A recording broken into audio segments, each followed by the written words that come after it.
वेद व्यास कृत श्रीमद् भागवतम स्कंद प्रथम अध्याय 12 श्लोक संख्या 17 अनुवाद एवं तात्पर्य कृष्ण कृपामूर्ति श्री श्रीमद् अभय चरणारविंद भक्तिवेदांत स्वामी प्रभुपाद द्वारा।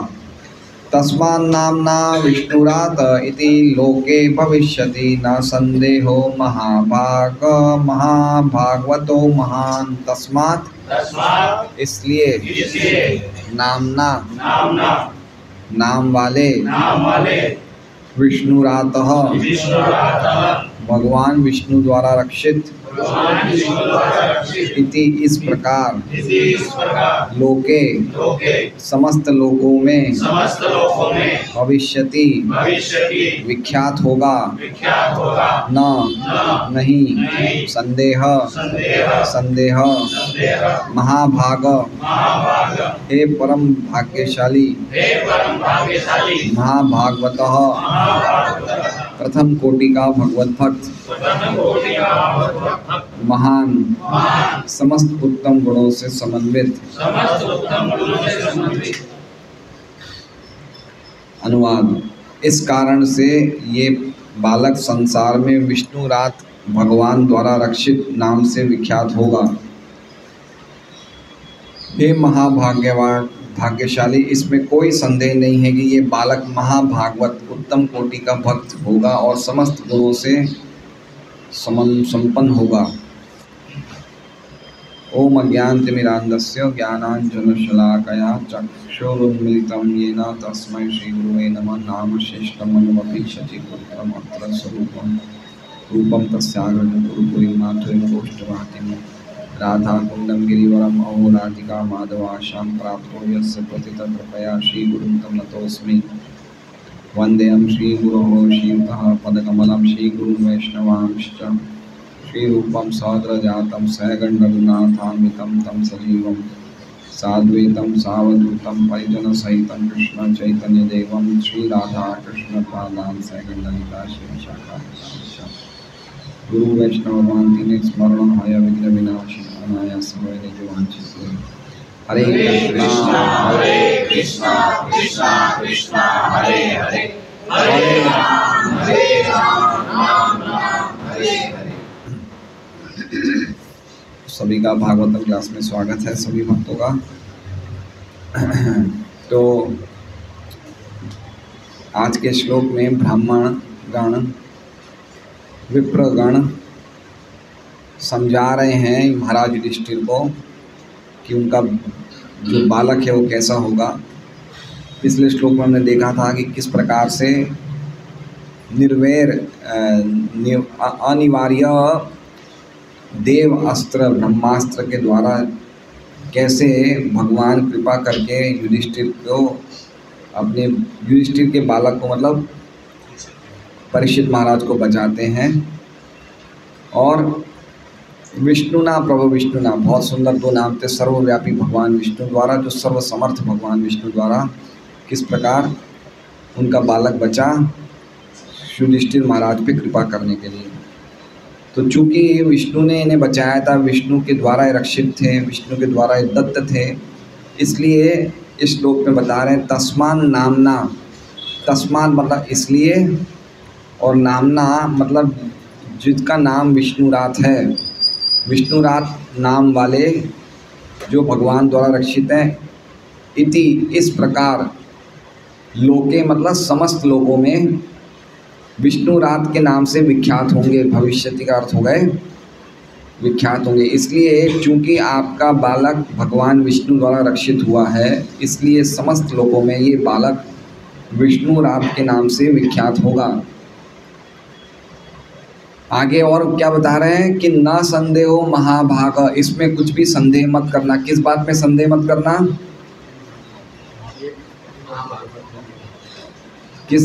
इस बात पे बिल्कुल संदेह मत करना। किस बात पे? कि ये जो बालक है महाभागवत, ये बालक उत्तम कोटि का भगवत भक्त बनेगा और उत्तम कोटि का भगवत भक्त के साथ साथ महान मतलब समस्त उत्तम गुणों से युक्त होगा ये बालक, है ना। तो इसमें बता रहे हैं कि युधिष्ठिर महाराज को जब ये बोला होगा तो उनको विश्वास नहीं होगा इस बात को, इसलिए कह रहे हैं तुम डाउट मत करो, ना संदेह हो। जैसे मान लीजिए कि किसी की वेटिंग लिस्ट टिकट बनती है और उसको कोई उम्मीद नहीं होती कि कंफर्म हो जाएगी, लेकिन जब वो देखता है तो कंफर्म हो जाती है, तो वापस देखता है कि भाई एक बार देख तो लूँ अच्छी तरह हुई नहीं हुई है ना। तो उस हिसाब से भगवान महाराज युधिष्ठिर को विश्वास नहीं हो रहा था क्या कह रहे हैं ब्राह्मण, तो इसलिए ब्राह्मण उसके लिए वापस कंफर्म कर रहे हैं, ना संदेह हो, आप शक मत करो, इसमें कोई डाउट नहीं है कि ये जो बालक है समस्त महान गुणों से, उत्तम गुणों से समन्वित होगा और साथ साथ में उच्च कोटि का भगवत भक्त बनेगा, इसमें कोई भी डाउट नहीं है। ये सब ब्राह्मण कहते हैं महाराज युधिष्ठिर को।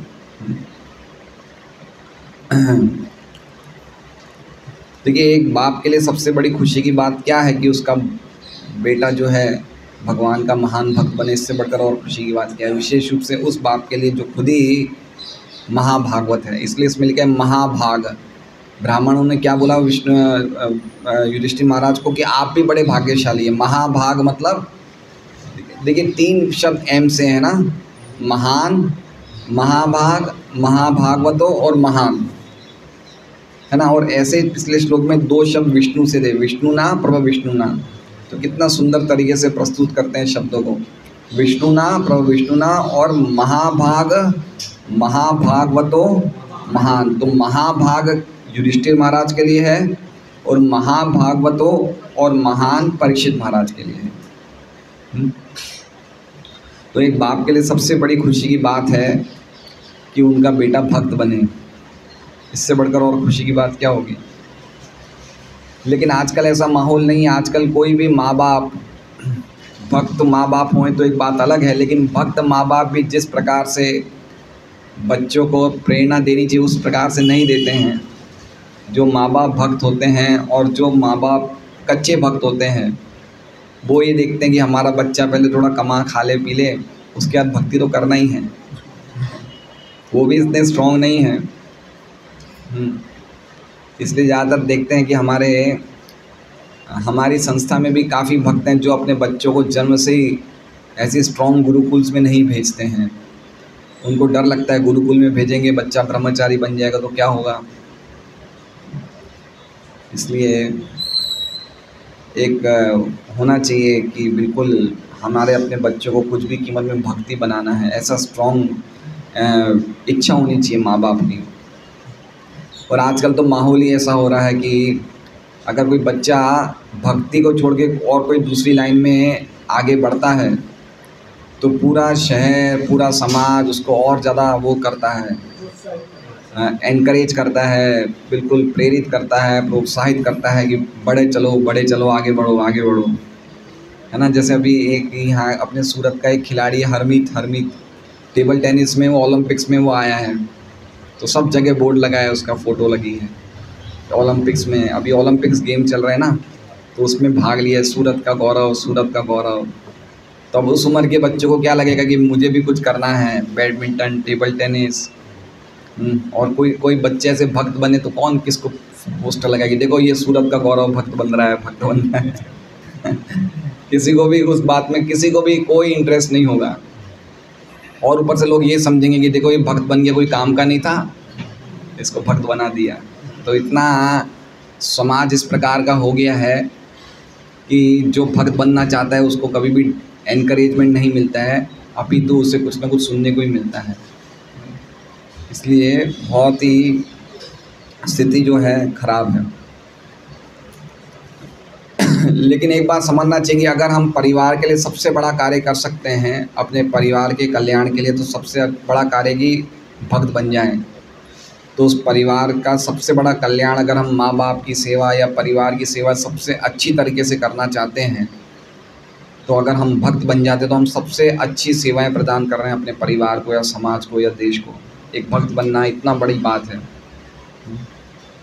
तो हम देख सकते हैं पूरी दुनिया के राजा थे राजा युधिष्ठिर, लेकिन जब उन्होंने ये सुना कि मेरा पुत्र जो है महाभागवत बनने वाला है, तो उनको इतना अच्छा लगा, इतने खुश हो गए वो कि भक्त बनने वाला है मेरा बेटा, महान भक्त बनने वाला है। श्रीधर स्वामी ये कहते हैं,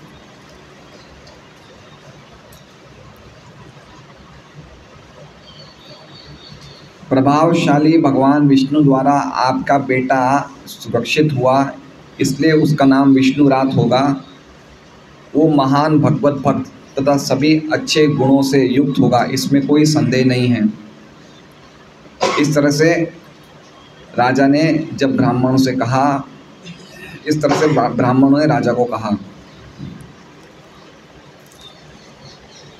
और यही बात विश्वनाथ चक्रवर्ती ठाकुर लिखते हैं कि युधिष्ठिर महाराज को डाउट था कि मेरा बेटा शुद्ध भक्त बनेगा, लेकिन सब ब्राह्मण ये कहते हैं कि इसमें कोई संदेह नहीं है कि आपका बेटा जो है उत्तम भक्त बनेगा।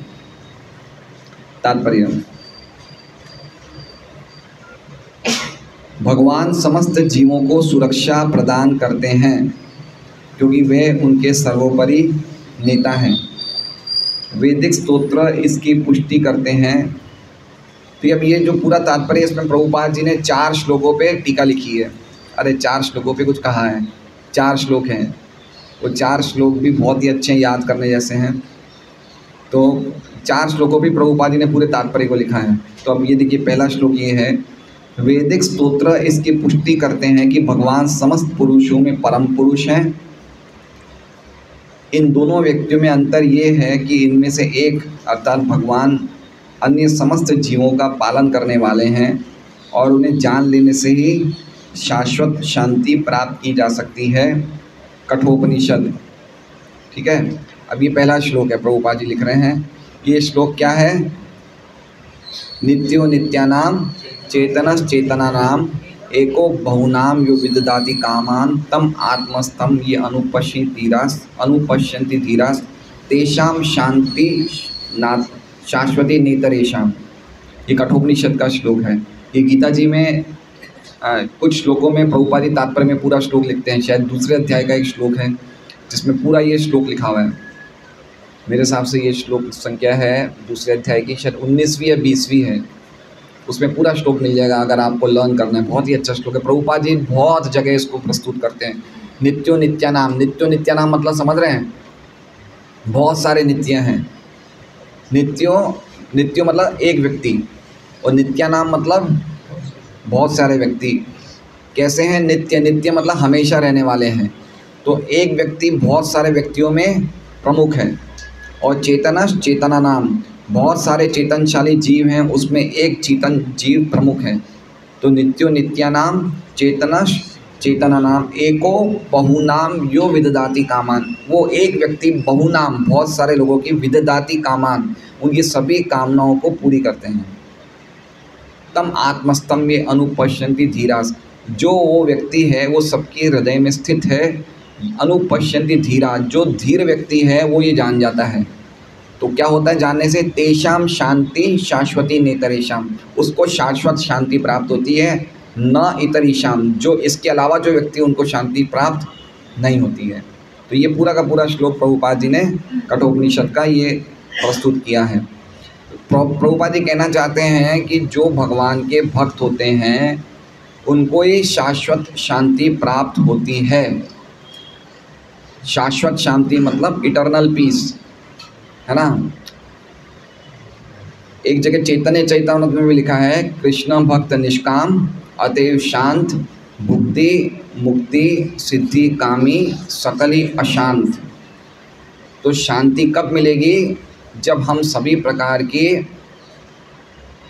विषय कामनाओं को त्याग देंगे, तभी शांति मिलेगी।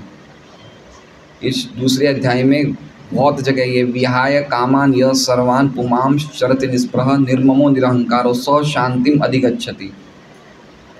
ये शांति के सूत्र गीता जी में अलग अलग जगह दिए हुए हैं। युक्तौ कर्म फलम त्यक्त्वा शांतिम आपनुति नैष्टिकम अयुक्त काम कारण फले सक्तो निबध्यते। जो अपने फलों को त्यागता है उसको परम शांति मिलती है, लेकिन जो फलों से बनता है उसको शांति नहीं मिलती है। तो हम सबको सनातन शांति चाहिए नहीं चाहिए? और यहाँ पे प्रभुपाद जी लिखते हैं कि भक्तों को सनातन शाश्वत शांति प्राप्त होती है। प्रभुपाद जी लिख रहे हैं कि जो भक्त होते हैं उनको सनातन या शाश्वत शांति प्राप्त होती है। और हम लोग कौन हैं? भक्त हैं। तो हमें मिल रही है शाश्वत शांति। हम क्या शाश्वत शांति की स्थिति में हैं?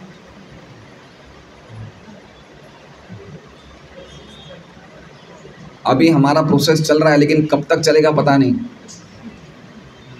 प्रोसेस चल रहा है मतलब हम तो चला आ रहे हैं, हम तो चाहे तो उसे रोक भी सकते हैं प्रोसेस को, लेकिन हम चला आ रहे हैं, है ना। शाश्वत शांति प्राप्त करना संभव है। हम लोग भक्त लोग आज जितने भी इस सभा में बैठे हैं, गीता जी में कितने श्लोक हैं? हम कोई भी भक्त जो यहाँ बैठा है वो 700 श्लोक में कोई भी उसका मनपसंद श्लोक वो बताए, और वो ये भी देखे कि मैं उस श्लोक के हिसाब से जीवन जी रहा हूँ नहीं जी रहा हूँ। खाली एक श्लोक जो हमें सबसे ज़्यादा पसंद है वो श्लोक हम बताएं कि हम उस श्लोक को पूरी तरह से फॉलो कर रहे हैं या नहीं कर रहे हैं। बोलिए।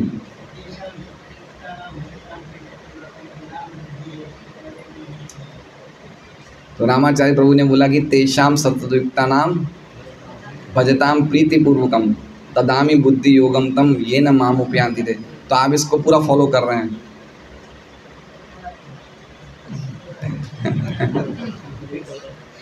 मेरा पॉइंट यही है, भजताम प्रीति पूर्वकम, उन्हें मैं बुद्धि योग देता हूँ। तो आपको भगवान से बुद्धि योग मिल रहा है, बराबर मिल रहा है।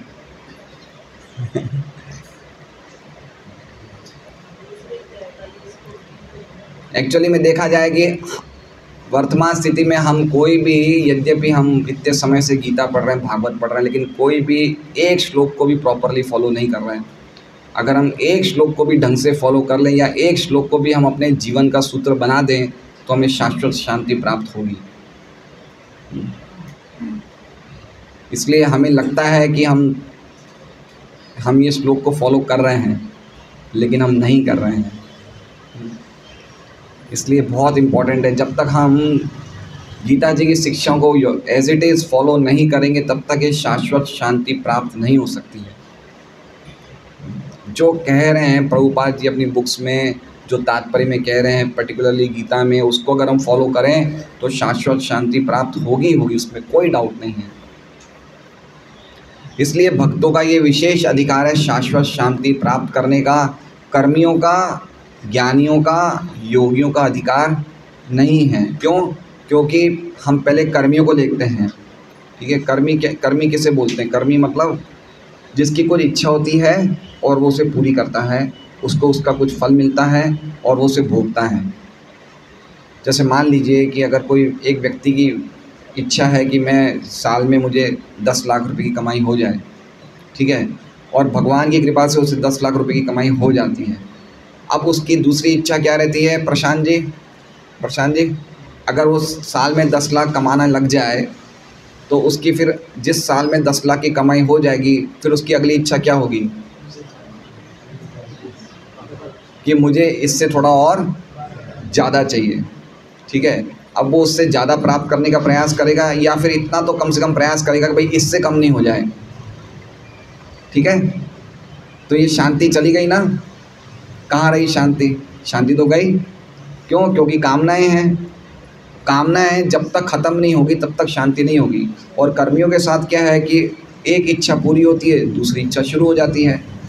तो कामनाएं तो शांति नहीं है, है ना। विहाय कामान य सर्वान, जब तक हम कामनाओं को पूरी करते रहेंगे शांति का कोई चांस नहीं है। तो कर्मी तो इस कैटेगरी में शाश्वत शांति को प्राप्त कर ही नहीं सकते हैं। ठीक है, जो व्यक्ति कि बहुत बड़ा व्यापार है, उसको ये चिंता है कि मैं अब आगे और व्यापार को कैसे बढ़ाऊं, तो शांति तो कर्मियों को नहीं मिल सकती है। ज्ञानियों को भी शांति क्यों नहीं मिल सकती है? क्योंकि ज्ञान में ये खतरा है कि धीरे धीरे आत्मा अपने आप को ही परमात्मा से एक समझने लगता है, तो वो भी परम शांति को प्राप्त नहीं कर सकता है। उसकी मुक्त होने की इच्छा है। उसकी क्या इच्छा है? कि मैं मुक्त हो जाऊं। तो मुक्त होने की इच्छा भी, ये भी कामनाएं हैं। ये भी क्या है? ये भी कामना है। उसकी कर्मी की इच्छा थी कि मैं कुछ कमाऊं, वो कामना है। इसकी इच्छा क्या है? मैं मुक्त हो जाऊं या मैं भगवान से एक हो जाऊं, तो ये भी कामना है। तो ये भी शांति को प्राप्त नहीं कर सकता है क्योंकि इसकी इच्छा है। यद्यपि ये भौतिक चीज़ की इच्छा नहीं कर रहा है, इसको पैसे कमाने की इच्छा नहीं है, लेकिन फिर भी जगत से मुक्त होने की इच्छा है, तो वो भी इच्छा है। पॉजिटिव या नेगेटिव दोनों ही इच्छा ही होती है। एक बच्चा बोलता है मुझे खेलना है, उसकी खेलने की इच्छा है। एक बच्चा बोलता है मुझे नहीं खेलना है, तो उसे नहीं खेलने की इच्छा है। इच्छा तो दोनों की है, एक पॉजिटिव एक नेगेटिव है।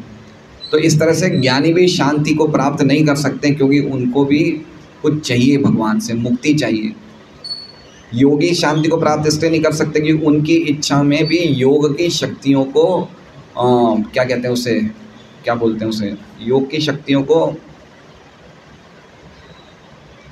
शक्तियों को मतलब यूज़ करने की इच्छा हो जाती है। योगी करके इतनी शक्तियाँ प्राप्त कर लेते हैं कि जब वो शक्तियों को वो इस्तेमाल करते हैं तो उससे इतने चमत्कार होते हैं, तो उन चमत्कारों से वो अट्रैक्ट हो जाते हैं, है ना। जैसे कुछ ऐसे कुछ बाबा हैं, अभी भी हैं कुछ बाबा जो सोना बना देते हैं, तो वो लोग उनके जो प्रशंसक होते हैं वो बड़े प्रसन्न हो जाते हैं, खुश हो जाते हैं, और वो बाबा उन सिद्धियों से बहुत आसक्त हो जाते हैं। इसलिए योगी भी सिद्धियों से आसक्त हो गए कि मतलब भौतिक जगत से आसक्त हैं, तो वो भी शांति को प्राप्त नहीं कर सकते हैं। तो सिद्धि भी प्राप्ति नहीं कर सकते, शांति को योगी भी नहीं कर सकते हैं, कर्मी भी नहीं कर सकते, ज्ञानी भी नहीं कर सकते। कौन कर सकते हैं? खाली भक्त कर सकते हैं, क्योंकि भक्त की हृदय में खाली एक ही इच्छा होती है, कृष्ण को प्रसन्न करने की। तो कृष्ण को प्रसन्न करने की जो इच्छा होती है वो वास्तव में इच्छा नहीं है, वो क्या है? वो ही वास्तव में अनिच्छा है, वो ही वास्तव में इच्छा रहित होना है। कृष्ण को प्रसन्न करना ही इच्छा रहित होना है। इसलिए जब हम भक्ति करते हैं तो हम लोग इच्छा रहित सचमुच हो जाते हैं। समझ रहे हैं? जो भक्त होते हैं वो कुछ नहीं चाहते हैं, न धनम न जनम न सुंदरीम कविताम वा जगदीश कामय मम जन्मनि जन्मनीश्वरे भवताद भक्तिर अहेतु की नहीं। अब इस चीज़ में चैतन्य महाप्रभु क्या बोल रहे हैं? मुझे धन नहीं चाहिए, मुझे जन नहीं चाहिए। जन का अर्थ क्या हो गया? फॉलोअर्स। मुझे कोई अनुयायी नहीं चाहिए, मुझे कोई चेले चपाटे नहीं चाहिए, मुझे कोई प्रशंसक नहीं चाहिए। न धनम न जनम न सुंदरिम, मुझे ना ही कोई अच्छी सुंदर स्त्री की अभिलाषा है। कविताम वा जगदीश कामये, मुझे ये सब चीज़ें नहीं चाहिए। कामये मतलब नहीं चाहिए। मम जन्मनि जन्मनीश्वरे, मैं तो वापस मुक्ति भी नहीं चाहता हूँ। वो कहाँ बोल रहे हैं चैतन्य महाप्रभु? मम जन्मनि जन्म, मुझे बार बार जन्म मिले ये भी तैयार हूँ मैं। तो अल्टीमेटली दूसरी लाइन में कह रहे हैं मुझे मुक्ति भी नहीं चाहिए। मुझे क्या चाहिए? मम जन्म जन्म भवताद भक्तिर अहेतु की, तो मुझे खाली आपकी अहेतु की भक्ति को चाहिए और कुछ नहीं चाहिए। तो ये शाश्वत शांति की स्थिति है जब भक्त जो होता है भगवान के सुख में सुखी हो जाता है ना। उसे लगता है कि जो कुछ भी हो रहा है भगवान की इच्छा है, बड़ा खुश रहता है वो हमेशा। उसको कोई दुख ही नहीं है। उसको अगर उसको बीमारी आ रही है तो भगवान की इच्छा तो खुश है, कुछ नुकसान हो गया तो भगवान की इच्छा तो खुश है। हर चीज़ में वो भगवान को ही देख रहा है। ऐसा व्यक्ति शाश्वत शांति को प्राप्त कर सकता है ना। अभी रशिया में ये जो हुआ तो पुलिस ने महाराज को पूछा, हम लोग इतना कर रहे हैं, आप तो बिल्कुल खुश दिख रहे हैं, क्या बात है? तो महाराज बोले, मुझे पता है मैं शरीर नहीं हूँ, आपको जो करना है करिए, है ना। तो ये ऐसे ही एक बार सोक्रेटस के साथ हुआ था। सोक्रेटस जो थे बहुत बड़े वो थे, फिलोसोफर थे, ग्रीस को हिंदी में क्या बोलते हैं? नहीं, उसको हिंदी का एक अलग नाम है उसका, ग्रीस ही होगा शायद। तो बहुत बड़े वो थे, फिलोसोफर थे। तो उनको वहाँ के राजा ने पकड़ लिया और बोले कि ये मतलब कुछ विरोध किया था, तो उनको मारने चाहे। तो सोक्रेटस ने बोला मार लो मुझे, मैं तो मरने वाला हूँ नहीं, तुम्हें जितना मारना है मार लो, तुम तो मुझे देख भी नहीं सकते, क्या मारोगे, है ना। तो वो उन्होंने ये उनको आत्म साक्षात्कार हो गया था सोक्रेटस। यद्यपि वो भगवान के भक्त नहीं थे, लेकिन आत्म साक्षात्कार की स्थिति प्राप्त कर ली थी। तो कहने का मतलब ये कि शाश्वत शांति जो है उस व्यक्ति को प्राप्त होती है जो भगवान के सुख में ही अपने सुख को देखता है। इसलिए ये समझना चाहिए कि अगर हमें वास्तव में शाश्वत शांति प्राप्त करनी है तो जो हमें शिक्षाएं मिली है उनको फॉलो करने का प्रयास करना चाहिए एज इट इज़। तो शाश्वत शांति प्राप्त होगी, नहीं तो फिर हमारी स्थिति शाश्वत शांति वाली नहीं है। हमें कुछ अच्छा लगेगा, सुबह सुबह हमें अच्छा लगेगा कि हम सुबह सुबह मॉर्निंग में भक्ति कर रहे हैं, लेकिन फिर हम और भी कामों में लग जाएंगे, भगवान को भूल जाएंगे, तो हम लोग हमेशा विचलित रहेंगे। थोड़े से भी दुख से हम दुखी हो जाएंगे, थोड़े से सुख से हम सुखी हो जाएंगे, है ना। उद्देश्य दुखेशनुदिग्धम मना सुखेशु विगत स्पृह वीतराग भय क्रोध स्थितिर् मुनिरुच्यते, है ना। जो सुख में सुखी नहीं होता है, जो दुख में उद्विग्न नहीं होता है, और जो वीत राग भय क्रोध, जो राग भय और क्रोध को मुक्त कर देता है, वो योगी जो होता है वो स्थिर बुद्धि का होता है। तो भक्तों में गुण होने चाहिए, है ना। ये बहुत इंपॉर्टेंट बात है ये।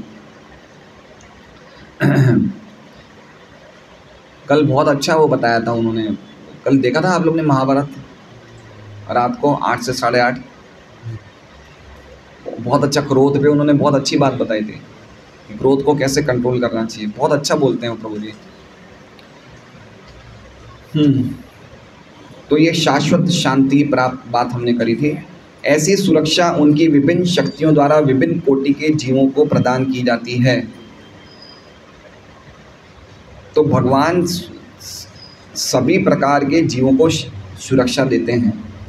ये श्लोक में क्या लिखा हुआ है? विष्णुरात। विष्णुरात मतलब भगवान ने किसको सुरक्षा दी?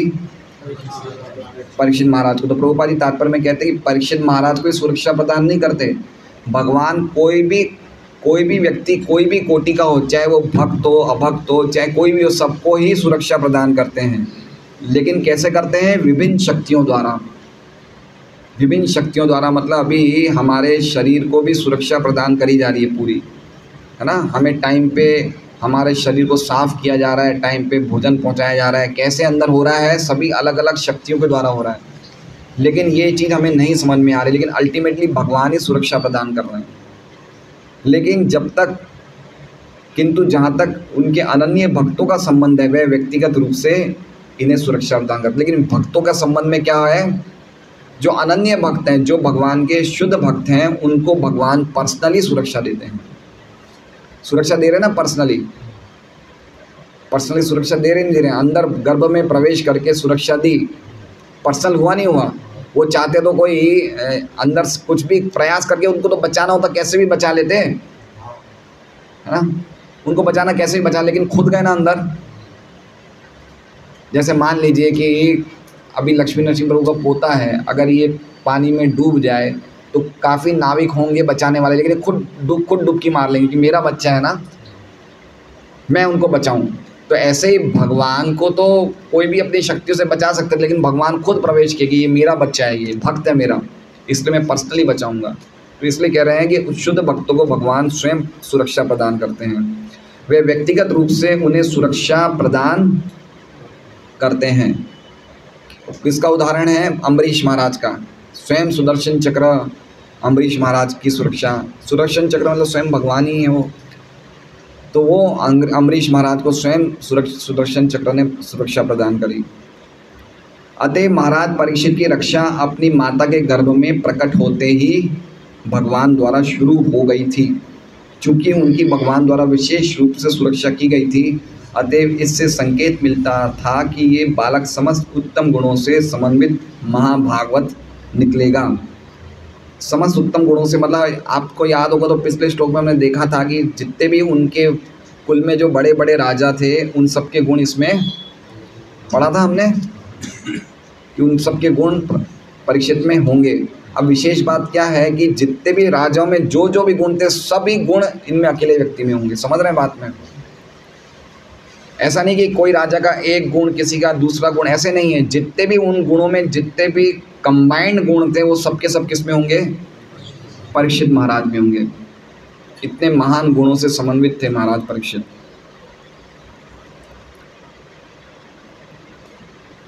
अतएव इससे संकेत मिलता था कि ये बालक समस्त उत्तम गुणों से समन्वित महाभागवत निकलेगा। अब प्रभुपाद जी पूरे तात्पर्य में महाभागवत मतलब भक्तों की 3 कैटेगरी बता रहे हैं, है ना। ऐसा नहीं समझना चाहिए कि जो भी भक्ति कर रहा है वो महाभागवत है। उसमें भी 3 कोटियाँ बता रहे हैं प्रभुपाद जी, 3 उसको डिवीज़न बता रहे हैं कि भक्तों की क्या डिवीज़न होती है। प्रभुपाद जी कह रहे हैं भक्तों की 3 कोटियाँ हैं। अब ये कोटियों से हमें पता चल जाएगा कि हम कौन सी कोटि में है ना, ये बहुत ज़रूरी है।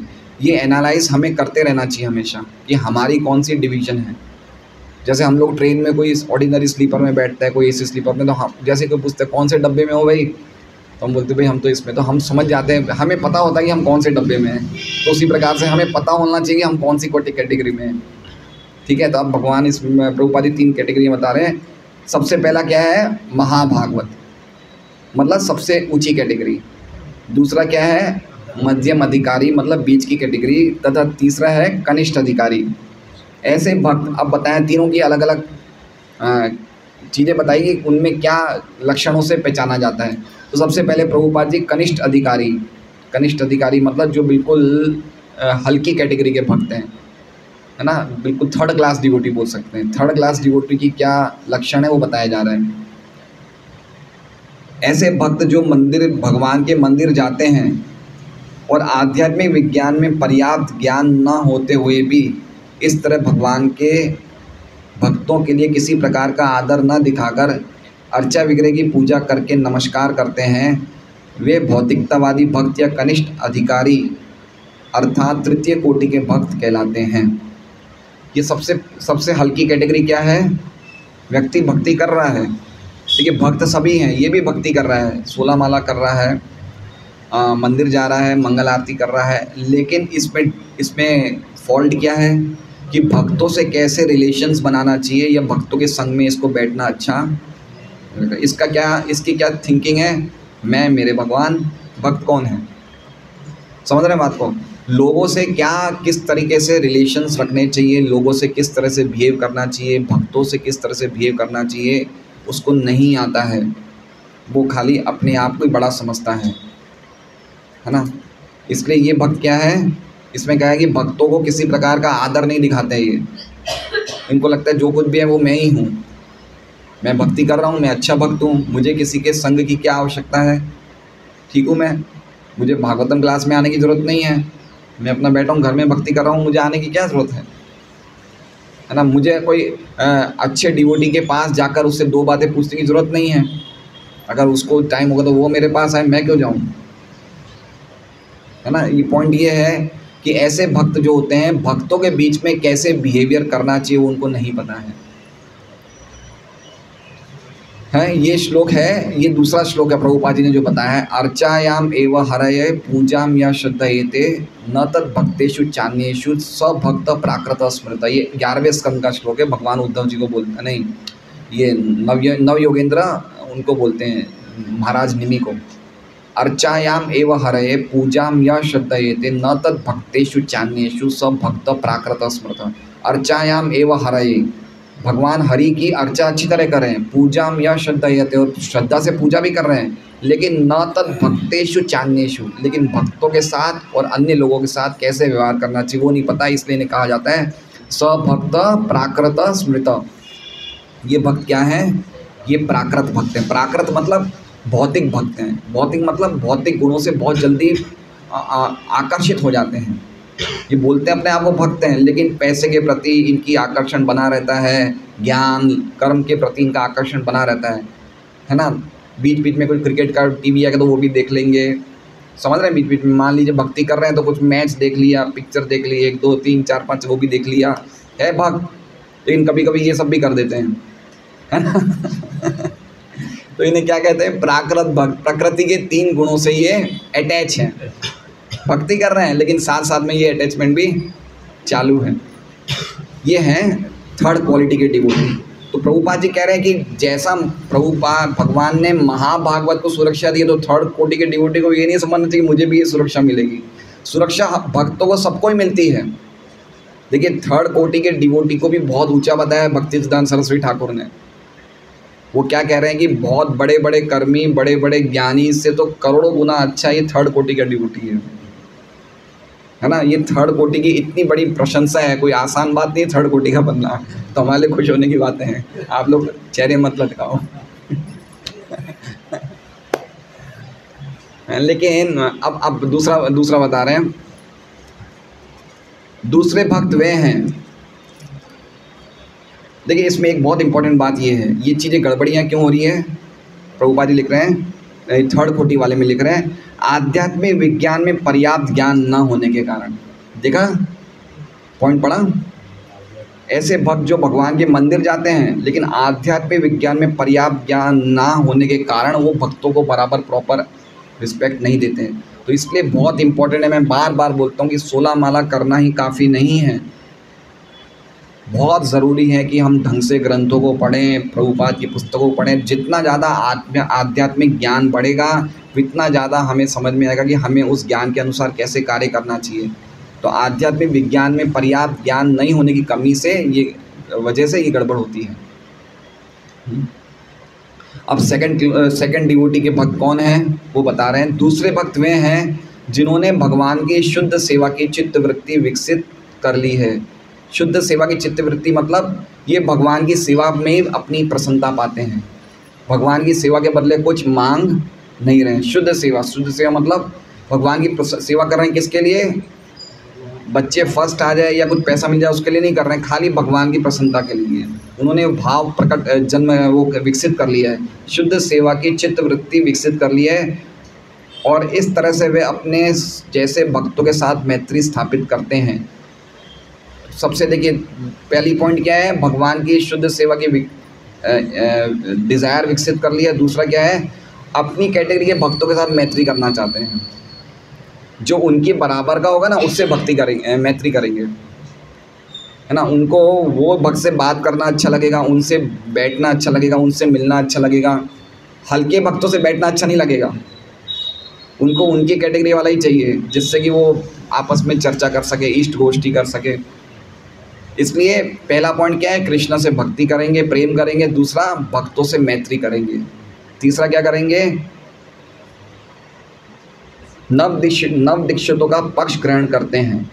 समझ रहे हैं, जो तृतीय कोटि के भक्त हैं, जो थर्ड क्लास डिवोटी हैं और जो अनजान लोग हैं उन पे कृपा करते हैं। क्या करते हैं, कंपैशन, कि भाई इसका कैसे कल्याण हो। देखिए प्रचार कौन से लेवल पे होता है, भगवान की भक्ति का प्रचार महाभागवत नहीं करते। कौन करते हैं, सेकंड क्लास डिवोटी करते हैं। इसलिए महाभागवत भी जब प्रचार करने आते हैं तो उनको सेकंड क्लास के लेवल पे आना पड़ता है। ऐसा क्यों है मैं बताऊंगा आपको। महाभागवत के लेवल पे प्रचार क्यों नहीं हो सकता है, सेकंड डिवोटी के लेवल पे क्यों प्रचार हो सकता है, वो मैं बताऊंगा आपको। या तो आप खुद समझ लीजिए एक तात्पर्य पढ़ने का, या फिर अगर आपको नहीं समझ में आया तो मैं बता दूंगा। तो प्रचार करने के लिए कौन से लेवल पे आना पड़ेगा, सेकंड क्लास लेवल पे आना पड़ेगा। तो सेकंड क्लास में क्या बताया है कि जो नए लोग होते हैं, नए भक्त होते हैं, जो जिसको कुछ आता नहीं है लेकिन उसके हृदय में मतलब निर्दोष भावना होती है, तो उन पे क्या करते हैं, करुणा करते हैं, उनको समझाते हैं, उनको शिक्षा देते हैं। ये उनकी थर्ड क्वालिटी। और चौथा क्या है, नास्तिकों से बचते हैं। जो व्यक्ति द्वेषी है, नास्तिक है, बहुत ज़्यादा असुर स्वभाव का है, उसको ज़्यादा प्रीचिंग नहीं करते हैं, क्योंकि उसे पता है इनको प्रीचिंग करना टाइम खराब करने के बराबर है, तो उनसे बचते हैं। ये कौन सा श्लोक है भागवतम में, ये भी श्लोक है 11वें स्कंद का। ईश्वरे तद अधीनेषु बालिशेषु द्विषत्सु च प्रेम मैत्री कृपोपेक्षा यह करोति स मध्यमा। ईश्वरे तद अधीनेषु बालिशेषु द्विषत्सु च, जो ईश्वर है उससे प्रेम, जो उनके अधीन है उससे मैत्री, जो बालिशेषु जो बच्चे जैसे हैं उन पे कृपा, और जो द्वेषी हैं उनको दूर रहना। यह करोति स मध्यम, जो ये करता है वो मध्यम भक्त है। अब देखिए एक बात समझ लिए कि हमें कभी भी थर्ड लेवल पे रहना नहीं है। भक्ति जब शुरू करते तो हम थर्ड लेवल पे ही होते हैं। जैसे नाम जब शुरू करेंगे तो नाम अपराध की अवस्था में ही होंगे, उसके बाद धीरे धीरे नामों से हम प्रयास करेंगे अपराधों से छूटने का। तो उसी तरह से जब कोई भक्ति शुरू करता है तो कौन से लेवल पे होता है, थर्ड क्लास में ही होता है, लेकिन धीरे धीरे धीरे उसको अपने आप को एलिवेट करना है। हमारा सबसे बड़ा रोग है कि हम भक्ति के लेवल से ऊपर नहीं आना चाहते हैं, ये हमारा सबसे बड़ा रोग है। हम क्या सोचते हैं, जिस लेवल पे मैं हूँ वो संतुष्ट हूँ, है ना। हमें सतोगुण की भावना आ जाती है, भाई अच्छा प्रसाद मिल रहा है, आज द्वादशी, आज हंसदूत प्रभु अच्छा प्रसाद खिलाएंगे, घर जाएंगे, थोड़ी देर बातें करेंगे, बैठ जाएंगे। हम क्या हो गए, अपने आप पे संतुष्ट हो गए। हम अपने लेवल को बढ़ाना ही चाहते हैं। कैसे हमें थर्ड लेवल से कौन से लेवल पे आना है, एटलीस्ट सेकंड लेवल पे आ जाएंगे ना तो गिरेंगे नहीं नीचे। थर्ड लेवल पे गिरने का पूरा चांस है, सेकंड लेवल पे भक्त नहीं गिरता है। और सेकंड लेवल पे बहुत ज़्यादा पॉसिबिलिटीज़ है कि वो फर्स्ट लेवल पे पहुंच जाता है, लेकिन थर्ड लेवल पे पॉसिबिलिटीज़ ना के बराबर है। थर्ड लेवल के भक्त को श्रद्धा की कमी होती है, हर प्रकार की कमी होती है। तो ये 4 क्वालिटीज़ होनी चाहिए: भगवान से प्रेम, भक्तों से मैत्री, जो नए लोग हैं उन पे कृपा, और चौथा जो द्वेषी है उनसे बचना। तो ये प्रचार का असली प्लेटफॉर्म है। तो फर्स्ट क्लास के डिवोटीज़ कौन होते हैं वो भी अब बता रहे हैं। ये द्वितीय कोटि के भक्त कहलाते हैं, है ना, सेकंड क्लास डिवोटी या मीडियम डिवोटीज़। अब जो फर्स्ट क्लास के डिवोटी महाभागवत कौन है वो बता रहे हैं। किंतु जो लोग भगवान में सारी वस्तुएं देखते हैं, कहाँ देख रहे हैं सब चीज़ें, हर एक चीज़ जो जगत में वो कहाँ है, भगवान के अंदर है। जो भगवान में सारी वस्तु देख रहे हैं या प्रत्येक वस्तु को भगवान की समझते हैं, और हर एक भगवान में सब कुछ देखते हैं और सब कुछ में भगवान को देखते हैं, समझ रहे हैं। इनका क्या होता है, हर चीज़ में क्या देख रहे हैं, भगवान, और भगवान में हर चीज़,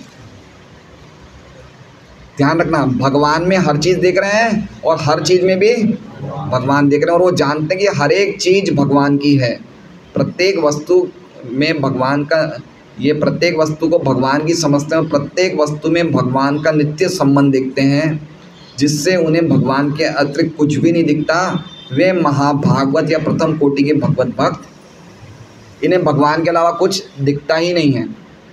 ये कैसे एग्जाम्पल है, प्रहलाद महाराज, अम्बरीश महाराज। अब प्रहलाद महाराज को हाथी के नीचे दबाया जा रहा था, सांप, विषैले सांप से मारा जा रहा था, जलते हुए तेल में रखा जा रहा था, लेकिन वो हर जगह क्या देख रहे थे, वो भगवान को ही देख रहे थे। स्थावर जंगम देखे ना देखे तार मूर्ति सर्वत्र है निज इष्ट देश स्फूर्ति। वो जो कुछ भी देख रहे हैं, हिलता हुआ रुकता हुआ, जहाँ कुछ भी देख रहे हैं, कहाँ देख रहे हैं, खाली कृष्ण को ही देख रहे हैं। तो ऐसे जो भक्त होते हैं, जो अपने आप को भक्त नहीं समझते, बाकी सबको भक्त समझते हैं, इनकी क्वालिटी क्या होती है कि जो नास्तिक होता है उससे भी क्या समझते हैं, ये मेरे से अच्छा भक्त है। तो इस क्वालिटी के जो व्यक्ति होते हैं उन्हें क्या कहा जाता है, महाभागवत। ये श्लोक कौन सा है, सर्वभूतेषु यः पश्येत् भगवत भावमात्मनः भूतानि भगवती आत्मनि एष भागवतोत्तमम्। ये तीनों श्लोक 11वें स्कंद के हैं, first class, second class, third class, और 4 श्लोक इस तरह से प्रभुपाद इस तात्पर्य में लिख रहे हैं। तो ये मेरा प्रश्न क्या था कि इस प्रकार के भक्त प्रचार क्यों नहीं कर सकते हैं। हमारा वो क्या था कि प्रचार करने के लिए भी उत्तम भक्त को, महाभागवत को सेकंड लेवल पे आना पड़ता है।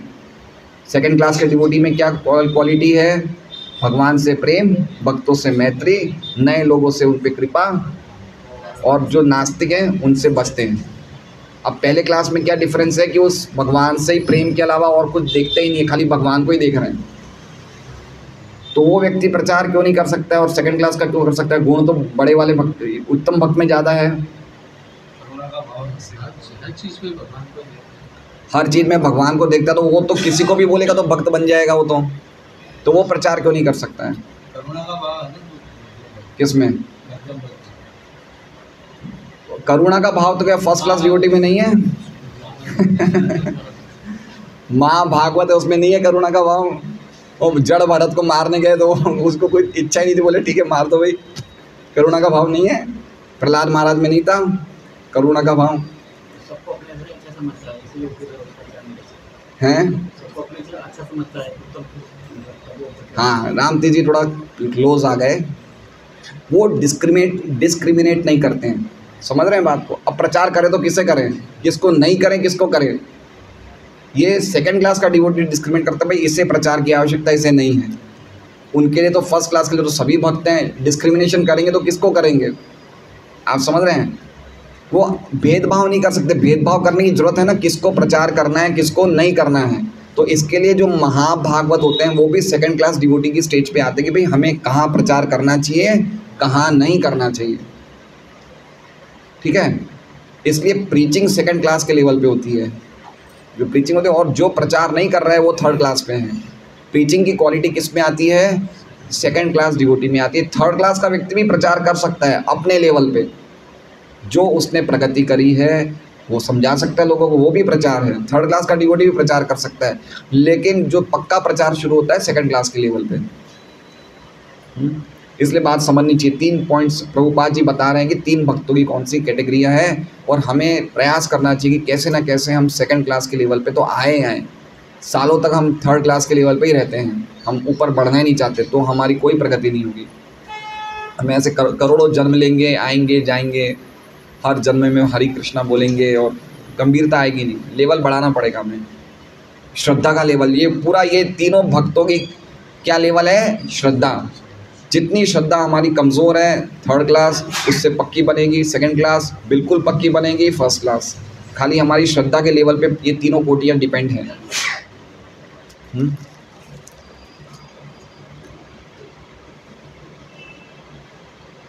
भगवान के ऐसे प्रथम कोटि के भक्तगण सभी प्रकार से पूर्ण होते हैं। इन कोटियों के अंतर्गत कोई भी भक्त स्वतः सर्व गुणों से संपन्न रहता है, और इस तरह महाराज परीक्षित जैसा महाभागवत सभी प्रकार से पूर्ण होता है। तो प्रभुपाद जी कह रहे हैं कि इन कोटियों के अंतर्गत कोई भी भक्त, मतलब थर्ड क्लास के डिवोटी में भी अच्छे गुण दिखने लग जाते हैं, है ना। ऐसा नहीं समझना चाहिए कि सब अच्छे गुण जो होते हैं, धीरे धीरे गुणों का, अच्छे गुणों का प्रकाश भक्त, जैसे इसमें लिखा ना महान गुणों वाले होंगे, तो जैसे ही भक्ति करना कोई भी व्यक्ति शुरू करता है, उसके अंदर धीरे धीरे अच्छे गुण अपने आप ही प्रकाशित होने लग जाते हैं। थर्ड क्लास के डिवोटी में भी अच्छे गुण प्रकाशित होने शुरू हो जाएंगे। जैसे जैसे वो भक्ति में प्रगति करेगा और अच्छे अच्छे गुण प्रकाश होंगे। इन कोटियों के चूँकि महाराज परीक्षित का जन्म महाराज युधिष्ठिर के कुल में हुआ था, इसलिए उन्हें महाभागवत कहकर संबोधित किया गया है। जिस परिवार में महाभागवत जन्म लेता है वो भाग्यशाली होता है, क्योंकि ऐसे प्रथम कोटि के भक्त के जन्म से भगवत कृपा से परिवार की भूत, वर्तमान तथा भविष्य की कितनी पीढ़ियाँ लिखी है? 100 पीढ़ियाँ। 100 पीढ़ियों के लोग मुक्त हो जाते हैं। अब मैं इतना तो हम सुनते हैं 14 पीढ़ियाँ, 21 पीढ़ियाँ, 100 पीढ़ियाँ लिख रहे हैं प्रभुपाद जी। 100 पीढ़ियों के लोग परिवार की भूत, वर्तमान तथा भविष्य में भी जो होंगे बच्चे, भूत मतलब जो हो चुके, वर्तमान मतलब जो हमारे सामने है, और भविष्य मतलब जो आने वाली पीढ़ियाँ हैं वो भी मुक्त हो जाएंगे। ठीक है। अब मुक्त हो जाएंगे का अर्थ क्या है? समझ रहे बात को? मुक्त हो जाने का अर्थ क्या है? मतलब मुक्त हो जाने का अर्थ ऐसा नहीं है कि वो भगवान के धाम चले जाएंगे। समझ रहे हैं बात को? ये जो पीढ़ियाँ हैं, ये मुक्त हो जाने का अर्थ समझ रहे हैं बात को? ऐसा नहीं है कि ये 100 पीढ़ियाँ भगवान के धाम चली जाएगी, ऐसा नहीं है। लेकिन ये सब लोग जहाँ भी अपनी स्थिति में कोई योनि में, वहाँ पे वो भक्ति में प्रगति करके भगवान के धाम जाने के लिए अग्रसर होता जाएगा। समझ रहे हैं? मुक्ति का पॉइंट मतलब वो भगवान की भक्ति के लिए और ज़्यादा प्रेरित होंगे, भक्ति में और ज़्यादा उनकी मन लगेगा। नहीं तो मुक्त तो तब तक नहीं हो सकता जब तक उसके हृदय की भावनाएं शुद्ध नहीं हो। कोई ज़बरदस्ती किसी को एंट्री करके भगवान के धाम में नहीं जाए, उसको मुक्त तो होना, उसको शुद्ध तो करनी पड़ेगी ना भावना। तो ऐसी 100 पीढ़ियों के लोगों के हृदय शुद्ध हो जाते हैं एक महान भागवत के जन्म लेने से। समझ रहे बात को? इसका अर्थ होता है मुक्त। मुक्त का अर्थ ऐसा नहीं समझना चाहिए कि वो हमारी सब पीढ़ियाँ भगवान के धाम चली गई, ऐसा नहीं है। लेकिन उनको पूरी तरह से पूरा भगवत भक्त बनने का चांस मिलता है, और वो सब भगवान की भक्ति करके फिर धीरे धीरे वो भी भगवान के धाम चले जाते हैं। अतः भगवान का अनन्य भक्त बनने मात्र से परिवार को सबसे बड़ा लाभ पहुंचाया जा सकता है। सबसे बड़ा लाभ जो हम परिवार के लिए कर सकते हैं वो क्या है? भगवान का शुद्ध भक्त बनने से एक परिवार का कितना बड़ा लाभ होता है, समाज का, देश का। एक शुद्ध भक्त की क्या पोटेंसी है देखिए। समझ रहे हैं बात को? एक प्रभुपाद जी ने कितना किया जगत में, बताइए। एक डिवोटी का प्रभुपाद जी क्या बोलते हैं कि मैंने इतना प्रयास किया। ये गीता जी की उसमें लिखा हुआ है प्रीफेस में, इंट्रोडक्शन में, कि मैं इतना प्रयास कर रहा हूँ कि अगर मेरे इतने सब प्रयास से कोई अगर इस संस्था में अगर एक शुद्ध भक्त भी बन जाए तो मैं सोचूंगा कि मेरा प्रयास सफल रहा। ये एक प्योर डिवोटी से कहते हैं। सुदुर्लभ प्रशांतात्मा। ऐसे भगवान के जो शुद्ध भक्त हैं वो कैसे हैं? सुदुर्लभ, वो रेयर है, रेयर। वो दिखना बड़े मुश्किल हैं। लेकिन प्रभुपाद जी की कृपा से हमारे संस्था में ऐसे कितने भक्त बन रहे हैं जो शुद्ध भक्ति के मार्ग पे प्रगति कर रहे हैं।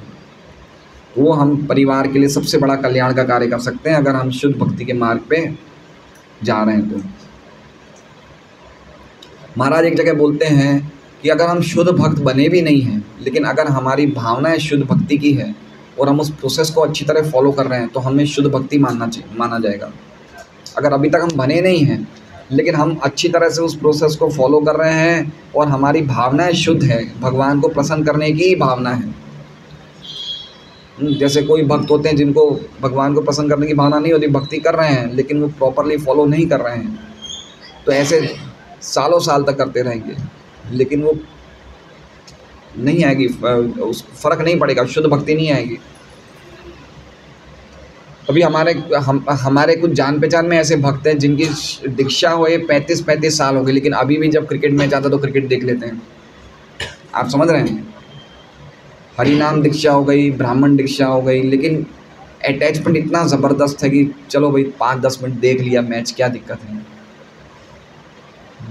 इसलिए हमें समझना चाहिए कि शुद्ध भक्ति की भावनाएं शुरू से ही विकसित करनी चाहिए। ऐसा नहीं समझना चाहिए कि 15-20 साल मुझे जो मन आए ऐसे भक्ति कर, उसके बाद मैं शुद्ध बनूंगा, ऐसे नहीं। फिर बहुत सारी झाड़ियाँ उग जाएगी बगीचे में, तो अच्छे घास को जंगली घास से निकालना मुश्किल हो जाएगा। इसलिए अच्छा कि जैसे ही हम बगीचे को डेवलप करें उसी टाइम जो जंगली घास है तुरंत निकाल दो। ऐसा नहीं पहले उगने दो, सबको उगने दो, फिर जंगली घास इतनी बढ़ जाएगी कि जो प्योर घास है वो दिखेगी नहीं हमें। इसलिए जो हमारे अपराध हैं, जो हमारे दुर्गुण हैं, उनको भक्ति में शुरू करते ही हमें पता चल जाएंगे। हम भक्ति शुरू करेंगे तब हमें पता चल जाएंगे कि कहाँ मैं अटक रहा हूँ, मेरी गलती क्या है। मेरे हृदय में ऐसी भावनाएं आती है, मैं गुस्सा करता हूँ, मेरे में द्वेष की भावना है, मैं अपने आप का मान चाहता हूँ, तो ये भावनाएं हमें पता चल जाएगी। कोई भी भक्ति अगर कोई भी भक्त अच्छी तरह से अभ्यास करेगा, उसमें क्या गड़बड़ियाँ चल रही है उसे पता चल जाएगा और उसको निकालने का उसे पूरा प्रयास करना चाहिए। यही शुद्ध भक्ति की भावना है। हरे कृष्ण। श्रीमद् भागवतम की जय। वाञ्छाकल्पतरुभ्यश्च कृपा सिन्धुभ्येव च पतितानां पावनेभ्यो वैष्णवेभ्यो नमो नमः।